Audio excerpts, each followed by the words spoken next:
Hi, this is Brandon Smiley from thirstgym.com. Today we're talking about an exercise called the Sumo Deadlift from blocks or mats. This is just like a standard Sumo Deadlift where we're just having the weight elevated on, in this case, some mats, or you can use some pulling blocks. And the heights of the mats and the blocks can be up to you if you're especially trying to focus on particular areas of your lift, or you're trying to work an athlete or client down to pulling from the floor. Say some mobility restrictions are an issue, or there's low back injuries.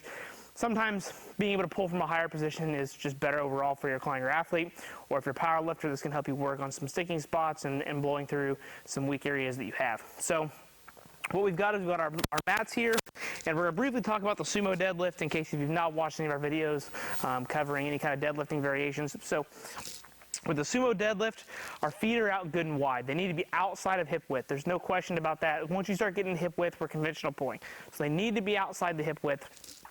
And ideally, it's going to be something that feels comfortable, okay? We're not going to try to get super wide. We're not going to try to be like a modified sumo, at least in this instance.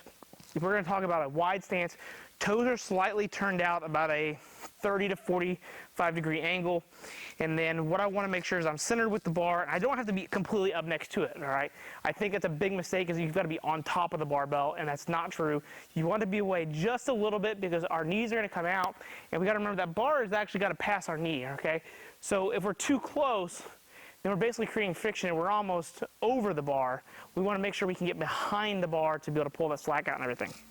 So, got my feet wide. I'm making sure my feet are applied to the sides of my shoes. I can feel the ridges of my shoes, getting all the pressure here. My chest is tall. My arms are long. My arms are just hooks. Arms do not bend. They do not do any part of the movement other than being able to connect our body to the barbell. As we go down and we grab the barbell, we're going to keep our arms good and long. Your position is up to you, okay? Where your hands are at, I'm not a big stickler on that. I think they should just come straight down.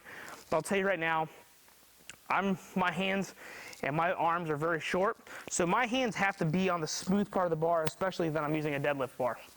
And it's basically split between the knurling and the smooth. And that's completely okay, especially as long as about half of your hand is on the knurling.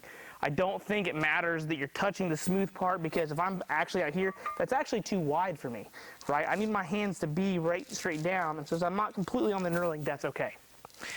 As I go down though, my arms are good and long. I'm gonna make sure I pull that slack out. That click, we want to make sure that gets out before we initiate the pull. So arms go down, knees go out, hips go back. I want my hips to stay as high as possible so long as I'm not bending over to get the bar. So knees go down, my hips stay in good position, my arm stays long, right there, okay? That is my starting position. Notice my hips are higher than my knees. I'm not squatting the weight up. I'm in a good, strong position here. I'm able to apply force into the sides of my shoes to bring my hips forward. So I'm going to pull that slack out of the bar. Then I want to make sure that my lats are tight. Notice I'm pulling that slack out and I'm squeezing my armpits, okay? We want to squeeze the orange, squeeze the tennis ball, squeeze your fingers. We teach our kids to, like, I got $1 million back there. We're not letting go of it. If you let go of that $1 million, you're broke, right? So pull that slack out of the bar, lats tight, chest stays tall. Neck stays relatively neutral. We don't want to crank. We don't want to look straight down. Bottom of the floor, wall area in most gyms is usually a good place to look. So for me, that's my dumbbells over there. Here, hips forward, through. Slack out, hips forward, through. As I pull, I want to make sure that stays in close to me as much as possible, okay? It does not have to drag against me, but it should be pretty damn close, okay?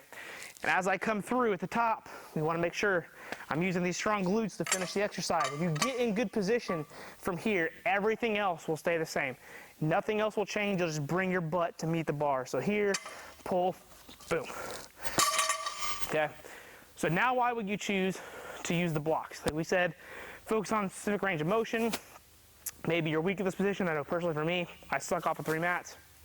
But for athletes and teaching sports performance athletes, to me, I like this because they can get their position right. Many athletes, once we start getting the bar down to the ground, they want to squat it. It doesn't matter how much you coach them up, they still want to kind of do this thing, okay? Where when these are nice and tall, they can just get that bar, and it's like they don't have to squat down. They just bend their knees, and they're there. And even as short as I am, that's the case with my short arms. So the Sumo Deadlift off the mats or blocks is a great pulling exercise to introduce your clients, your sports performance kids, the average powerlifter into deadlifting with a sumo stance. The sumo stance is also the preferred choice of pulling. For my athletes that I use, I try to avoid the conventional at almost all costs. If I want to have them pull with a conventional stance, we just use a trap bar. I think this is great for being able to build the hips and the glutes and the hamstrings. We're in a wide stance, and they almost have to be in a good position to pull sumo. And so I think this does a great job of reinforcing that musculature in that position.